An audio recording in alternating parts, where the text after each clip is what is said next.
Hello and welcome back. I'm standing here in front of my personal 2021 Tesla Model 3 at an Electrify America DC Fast charging station.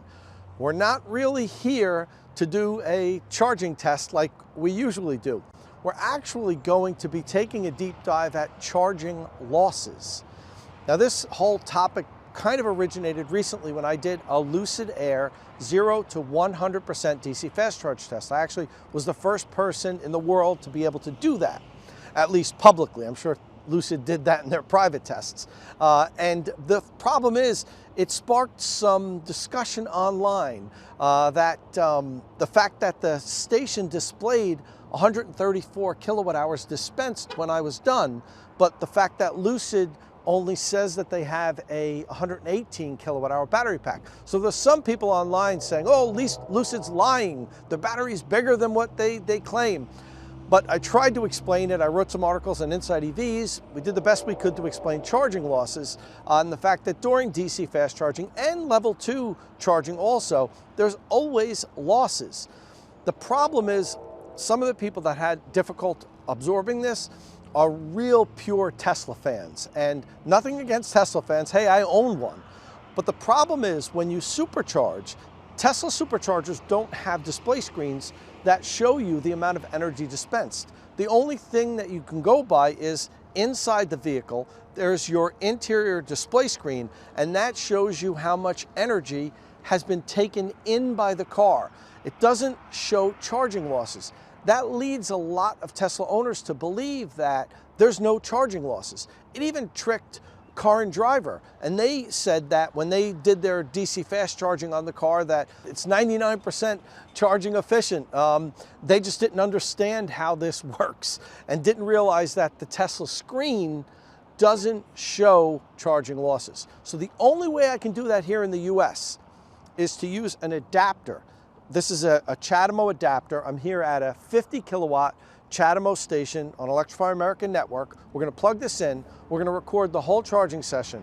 And what we're going to do at the end is I'm going to record the screen as well as inside the car. And then we'll compare it at the end. We'll be able to see exactly how the difference between what the station dispensed and what the car said it took in.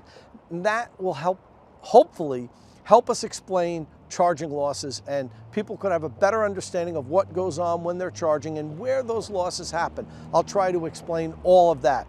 Now, the only thing I will mention is this is only a 50 kilowatt DC fast charger because the CHAdeMO stations on the Electrify America network, as well as this adapter, are limited to 50 kilowatts. So what that's going to do is it's going to make the charging session even more efficient than normally, because as the higher the charging rate, you create more heat and there's more charging losses. So we might not see as much charging losses as we would if we were charging at, say, 150 kilowatts or even the 250 kilowatts that this car accepts when I'm on a V3 Tesla supercharger. But in any event, I think the results is going to be enough to really show and explain that, hey, when you fast charge, as well as when you AC charge slower at home, there's charging losses. It always happens. And hopefully we'll be able to explain that. But first, don't forget, click that subscribe button and ring the notification bell so you don't miss any upcoming content here on State of Charge. So I plugged in the CHAdeMO adapter, plugged it into my car, set up cameras both inside and outside of the vehicle so we could see exactly how much energy was dispensed versus how much made it into the car. So about 7 or 8 minutes after plugging in, I realized I made a rookie mistake and left the heat on. Now, it was only set at 67 degrees and on fan setting 2, and it was a pretty warm day with bright sunshine baking into the car through the panoramic glass roof. So I don't really even think the heat was functioning, but nonetheless, it shouldn't have been on.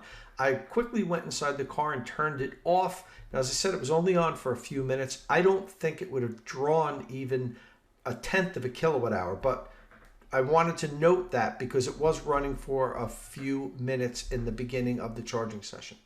So because the car charges so slowly using the CHAdeMO adapter, I didn't want to do a 0 to 100% recording. I would have been there for a really long time. So I figured I would charge it 50% and then just double the results. I arrived at the Electrify America charging station at 7% state of charge and charged it up to 57% state of charge. Now you might notice that the two screens aren't perfectly in sync, and that's because I had to edit both of them. On the Electrify America side, every minute the screen times out. So I like to edit those timeouts where you just see the big state of charge in Electrify America on the screen. It just makes the video easier to view. And on the Tesla side, every 5 minutes, the car also shuts off. The screen turns black, and you have to open the door in order to reset it and get the screen started again. So I edited all those out. It's a couple seconds here, a couple seconds there, and that makes the video not perfectly balanced. But I only do that so that it's easier to view. There's nothing that you're missing, because ultimately what we really need to look at is the end result, which you'll see is pretty clear. There's a couple other things to note on this. You'll see in the upper right-hand corner of the Electrify America screen, it shows the dispensed energy. And on the Tesla side, down on the lower right-hand part of the screen, it shows the amount of kilowatt hour that it took in. And also on the Electrify America screen, you'll notice on the left side, below the bar that shows you the state of charge, you'll see the amount of power the station is currently delivering. And on the Tesla screen, you also see that on the lower left-hand side. All right, so we charged from 7% state of charge to 57% state of charge, basically half the battery pack.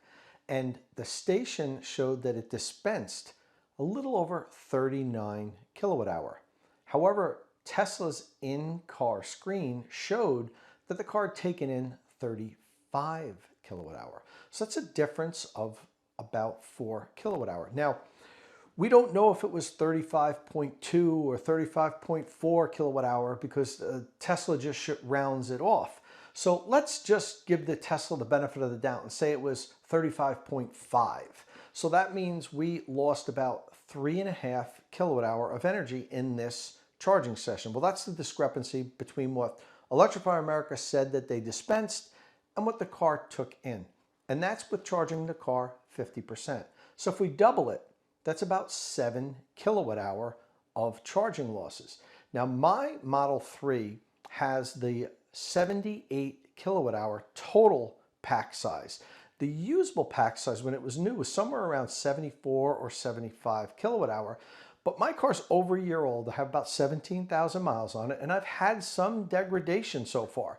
And from my tests, charging the car to 100%, running it down till pretty much it won't move any further, and seeing how much energy was used, my usable capacity right now is right around 70 kilowatts, 70, 71 kilowatts, right around that amount. So if we were to lose 7 kilowatt hours on a pack that has a usable size of 70 kilowatt hours, it's about 10% charging losses, right around what I was expecting charging at this low rate with the CHAdeMO adapter. But that also doesn't tell the whole story. I took a couple snapshots of the charging session. I want to explain something that really maybe gives a little bit more insight as to where the power is lost. So let's take a look at this first snapshot. All right, so this first snapshot I took, you'll see we're 18 minutes into the charging session, and the Electrify America charging station is showing that we're at 20% state of charge. Now the car is showing 19% because I don't have these two screens synced perfectly. They're about 10 or 15 seconds apart, and at this point, the station just clicked over to 20% and the car didn't yet. About, maybe 15 seconds later, the car shows 20%. But for what we're going to talk about right here, it really doesn't matter that they're not perfectly synced. What you want to take a look at is below the charging state of charge on the Electrify America screen, you'll see the current power delivery. The station is saying that it's putting out 42 kilowatt to the car right now. Take a look at the in-car screen. It's showing that 30 kilowatt is making it into the battery. So that's a difference of 12 kilowatt. That's a huge difference. And the reason why I stopped the screen right here is because I noticed that this was this large difference up until right about 20%. Then something changes. And that something is the thermal management system turns off. Up until about 20% state of charge, the fans were buzzing. I could hear the system working. It's pumping the coolant through the battery pack to cool the battery, and that's using a lot of energy. However, once we hit 20% state of charge, the fans shut off. And I want to show you what the difference is once the thermal management system shuts off in this next screenshot. Okay, so a couple of minutes later, we're now at 22% state of charge, and you can see both the station and the car are in sync. And the station is showing that it is delivering 43 kilowatt now. But now look at what the car is showing, that it's taking in 40 kilowatt. So that's the difference. It's only a 3 kilowatt disparity now, as compared to the 12 kilowatt difference that we saw just 2% state of charge earlier. That's the difference that the thermal management system was making.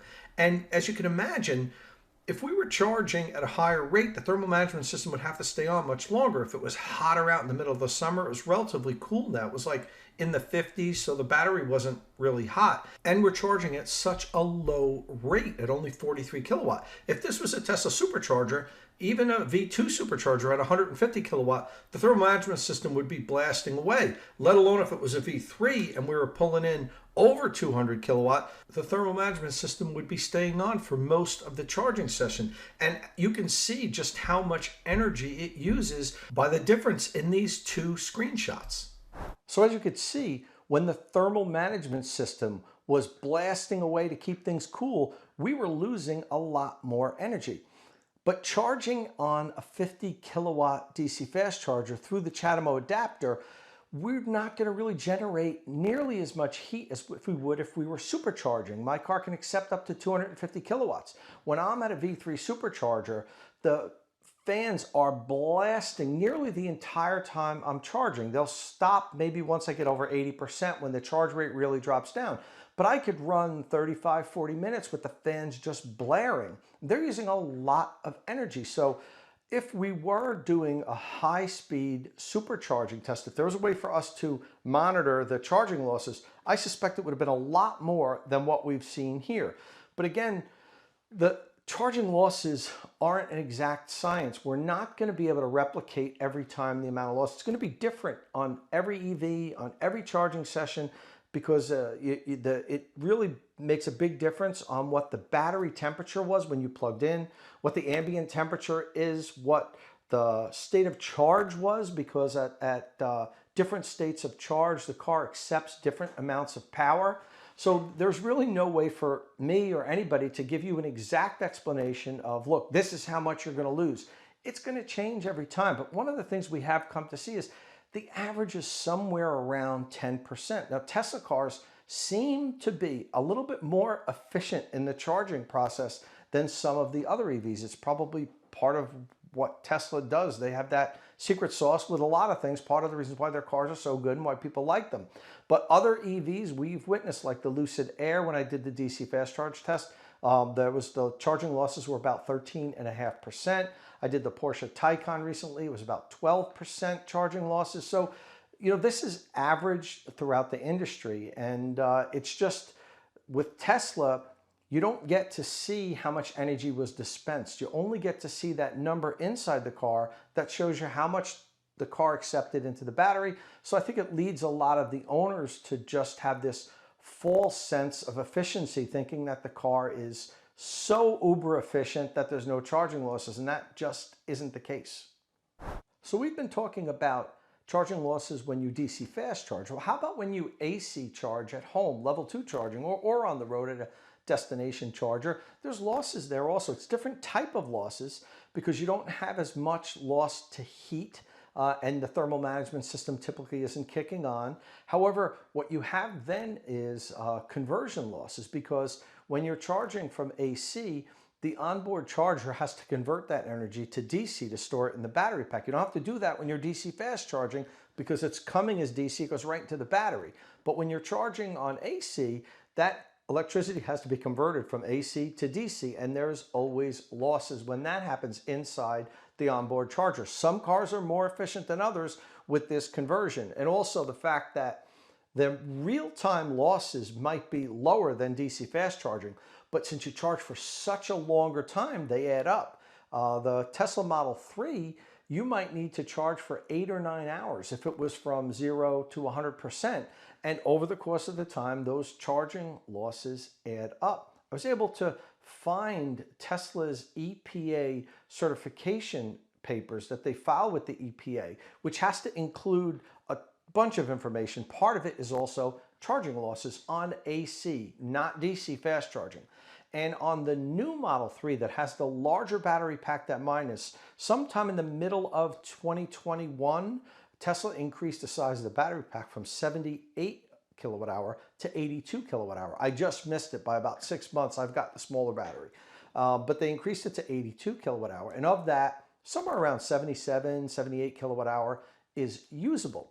And on the documents that Tesla filed with the EPA, they show that the car needed 94 kilowatt hours to fully recharge from dead to 100% when charging on level 2. So if the car has a usable capacity of say 78 kilowatt hour and it took 94 kilowatt hour, that's 16 kilowatt hour of losses, which is about 17%.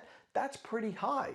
But as I said, AC charging has to be converted from AC electricity to DC, so there's gonna be charging losses there. So, you know, whether you're AC charging or DC charging, there's gonna be charging losses. So let's take a quick look at exactly where those charging losses occur while you're DC fast charging.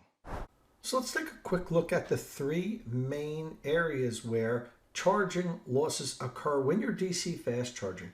First off, at the charging station itself. You know, for DC fast charging, it's typical during extremely high powered charging that some of the energy is dissipated to heat at the station itself. Most of today's high powered DC fast charging stations, like the Electrify America station that I used for this recording, use liquid cooled cables, and that will increase the charging losses in itself. However, even without liquid-cooled cables, there are losses as the energy passes through the station's cables and the connector that's plugged into your EV. The longer the cables, the more the charging losses will be.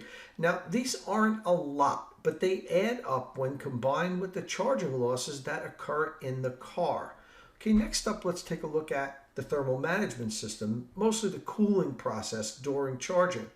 Now, during charging, the input energy that's delivered to the vehicle goes into several energy components, namely energy cooling, ancillary 12-volt energy, dissipated heat into the cables, the bus bars and cells, and battery stored energy. The higher the charging rate, the more heat's created, and the battery and components must be cooled down or they'll sustain damage. The compressor used to cool the components, for example, can run as high as 5 kilowatt average during the charging session. And as you saw in the video, it uses a lot of energy. If you've ever stood next to a Tesla at a V3 supercharger, especially when it's hot outside, you'll hear the fans working furiously to keep things cool so the vehicle can continue to accept the maximum charge rate of up to 250 kilowatt. All that energy used to keep the battery and components cool while charging adds up as charging losses. And finally, we have battery efficiency. Now, the battery efficiency is only on average somewhere around 95 or 96% during charging. Roughly 4 to 5% charging loss is the difference between the input energy and the usable energy in the pack. The heat, which leads to these charging losses generated inside the pack during fast charging, really depends on several factors, namely the charging current, the internal resistance of the battery cells and conductive path, the initial battery cell temperature, and battery pack resistance. Again, this is highly dependent on the temperature, and if it's hotter and the battery pack is hotter, you're going to experience more losses. All of these things add up to have a DC fast charge efficiency of somewhere around 90%. It even can be less depending on outside factors. And as I mentioned, it's different from vehicle to vehicle. Okay, well, that's a wrap on our charging losses video. I hope you found this informative and, dare I say, maybe even a little entertaining. If you like what we're doing here on State of Charge, please don't forget, click that subscribe button and ring the notification bell so you don't miss any of our upcoming charging content. And thanks for watching.